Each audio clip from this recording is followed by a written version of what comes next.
Shalom, shalom frères et sœurs en Christ et bienvenue à la Rhapsodie du mardi 19 avril 2022. Rhapsodie écrite par le pasteur Chris Oyakilome et la lecture vous est offerte par les vérités de l'évangile. Le thème d'aujourd'hui est un remplacement de l'ancien par le nouveau. Alléluia. Et le verset de Romains 7, verset 5 à 6 qui dit « Car lorsque nous étions dans la chair, les passions des péchés, provoquées par la loi, agissaient dans nos membres, de sorte que nous portions des fruits pour la mort. Mais maintenant, nous avons été dégagés de la loi, étant morts à cette loi, sous laquelle nous étions retenus de sorte que nous servons dans un esprit nouveau. Et non seulement la lettre qui a vieilli. Alléluia. » Fin du verset. Le pasteur Christ nous dit, notre verset d'ouverture fait partie de la lettre de Paul à l'église de Rome, où il les exhortait à servir Dieu dans un esprit nouveau, et non seulement les anciens moyens de la chair, et non selon les anciens moyens de la chair. Pourquoi cela est-il important? C'est parce que le chrétien est essentiellement une nouvelle création, un homme tout nouveau, né avec la vie et la nature de Dieu. C'est pourquoi servir Dieu dans un esprit nouveau veut dire le servir dans votre état actuel comme quelqu'un qui a été recréé en justice et en sainteté et non selon la loi ou les sens. Cela nous a fait comprendre ce que Paul disait dans 2 Corinthiens 5 verset 17 lorsqu'il dit que si quelqu'un est en Christ, il est une nouvelle créature. Les choses anciennes, la vie ancienne de la chair et tout ce qui y étaient rattachés sont passés, et toutes choses sont devenues nouvelles. Étant né de nouveau, vous avez revêtu l'homme nouveau, qui selon Colossiens 3 verset 10, se renouvelle dans la connaissance selon l'image de Dieu qu'il a créé. Pensez-y. Ce n'est pas étonnant que la Bible dise tel il est, tel nous sommes aussi dans le monde. Et cela de 1 Jean 4 verset 17. Romains 6, 6 dit « Sachant que notre vieil homme a été crucifié avec lui, afin que le corps du péché fût détruit, pour que nous ne soyons plus esclaves du péché. » Fin du verset. L'ancienne vie fut supplantée par la vie de Christ.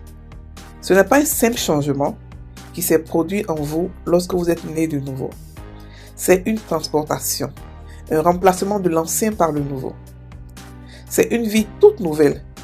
Cette nouvelle vie transcende ce monde. Elle ne peut être contaminée par les influences corruptrices du règne terrestre. Romains 6, verset 4 dit « Nous avons donc été ensevelis avec lui par le baptême en sa mort, afin que, comme Christ est ressuscité des morts, la gloire du Père, de même, nous aussi, nous marchions en nouveauté de vie. » Fin du verset. L'expression nouveauté de vie veut dire que l'ancienne vie a été complètement remplacée par une nouvelle vie qui n'a jamais existé auparavant. Cette nouvelle vie tire son origine de Dieu. Gloire son nom pour toujours. Gloire à son nom pour toujours. Fin de la Rhapsodie. Alléluia. Ici, le pasteur nous parle du remplacement de l'ancien par le nouveau. Il veut dire quoi par là? Le remplacement de l'ancienne vie que nous avions avant par la nouvelle vie que nous avons maintenant. Il veut expliquer la différence. Avant, pour ceux qui étaient juifs, ils vivaient par la loi et par le sens. Ils avaient des lois qui leur dictaient comment se comporter. Mais maintenant qu'ils sont nés, lorsque ceux-là sont nés de nouveau, il y a une nouvelle loi qui est venue, une loi qui marche par l'amour, une loi qui regroupe toutes les 10 lois, les 10 commandements en une seule loi. Aimez-vous les uns les autres. Et maintenant, ils marchent par l'esprit. Ça, ce sont eux qui avaient la loi. Mais nous qui n'avons pas la loi, et n'avons jamais eu la loi, nous aussi, nous sommes morts au sens. Parce qu'avant, nous, on ne vivait pas par la loi, mais on vivait par nos sens. Donc maintenant, nous sommes morts au sens, nous sommes revenus à la vie et nous marchons maintenant par l'esprit. Qu'est-ce que cela veut dire? Cela veut dire que nous avons l'Esprit de Dieu qui nous guide, auquel nous devons nous soumettre intentionnellement pour pouvoir marcher par lui. Il y a des choses que les gens font actuellement en tant que chrétiens et qui croient qu'ils sont capables d'agir par l'Esprit de Dieu. Alors que l'Esprit de Dieu a des principes bien précis qui sont connus dans la Bible. Par exemple, le roi David chantait et dansait avec beaucoup de force. Tellement que sa femme lui a dit, mais c'est pas possible que tu danses comme ça, c'est pas possible et tout ça. Elle lui a dit, je danse pour ce Dieu-là qui m'a mis à la place de ton père. Donc la Bible dit qu'il suait, il dansait à forte goutte. Il dansait beaucoup de sueur. Aujourd'hui, les chrétiens croient que c'est qu'on va danser comme le roi David. C'est comme ça qu'on va attirer la grâce de Dieu dans notre vie. Alors que nous, c'est pas le cas. Nous, on fait tout en esprit. Nous, tout nous a été donné. Donc, on n'a pas à prouver des choses pour avoir ce qu'on a. On nous a donné tout gratuitement. Tout était gratuit.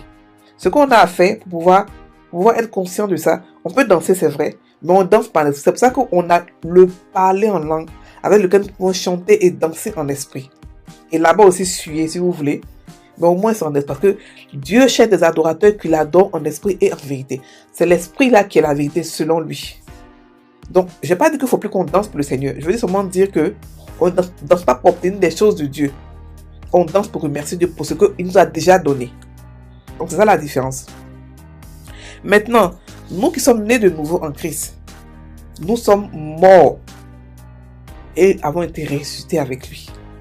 Ça veut dire que nous sommes morts. Ça veut dire que l'ancien vous qui était là, l'ancien vous qui avait connu Christ avant, qui était rempli de péché, cette personne-là, elle est décédée.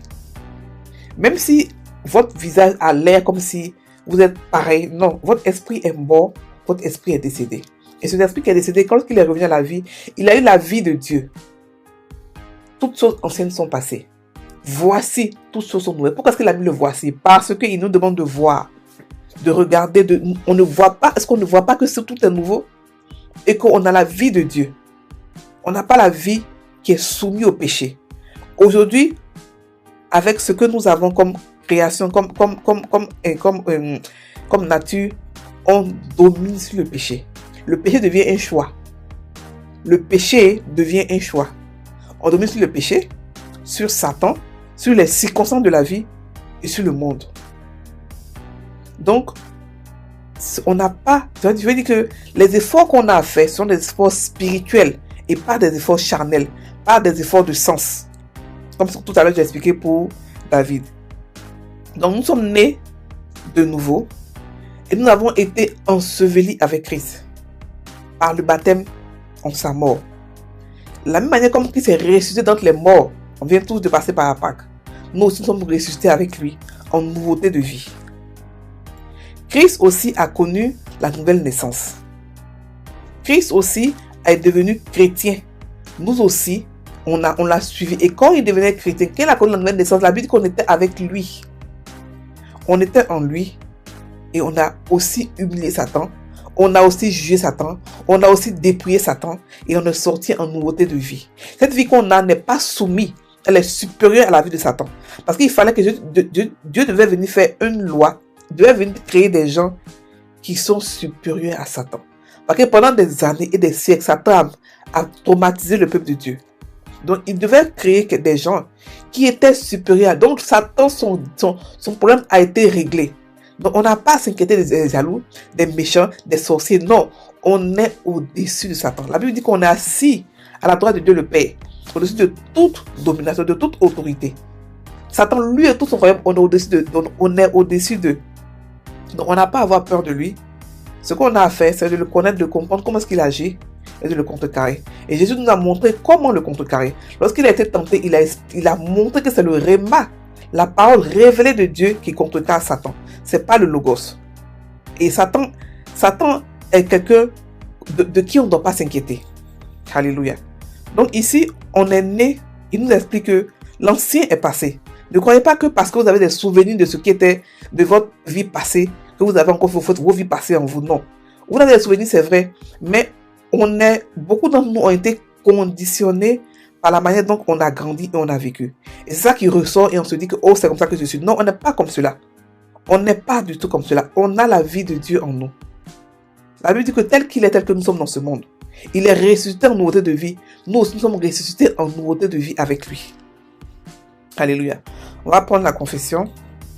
Pour ceux qui ne comprennent pas, chaque matin, on fait des explications de cela à 5h30 sur YouTube. Mais oui, vous pouvez nous joindre, poser des questions. Je vais bien expliquer. Ok? Donc, on fait la confession. Merci Père. Merci Père béni, pardon, pour la vie de Christ en moi. Faisant de moi un participant de la nature divine. Et amenant ta divinité à s'exprimer en moi et à travers moi.